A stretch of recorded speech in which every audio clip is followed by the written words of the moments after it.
ఈరోజు దసరా నవరాత్రి డే 4 కాబట్టి కూష్మాండాదేవిని పూజించాలి.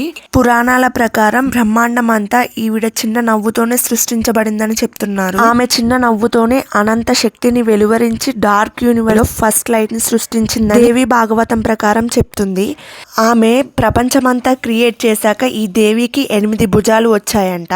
ఇదైతే కూష్మాండాదేవి కదా. ఇక ఈ రోజు అవతారమైనటువంటి కాత్యాయని దేవి స్టోరీ తెలుసుకుందాం. మహిషాసురుడు అనే రాక్షసుడు దేవతలతో కానీ పురుషుల చేతిలో కానీ మరణించకూడదని వరం పొందాడు. వరం పొందిన తర్వాత అందరినీ చిత్రహింసలు పెడతాం మొదలు పెట్టాడు.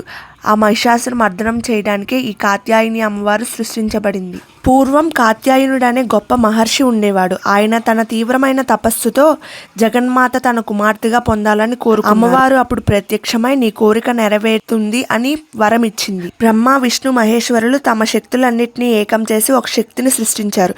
ఆ శక్తి జగన్మాత. ఆ జగన్మాత మానవ రూపం పొందడానికి కాత్యాయనుడికి పుత్రికగా జన్మించింది.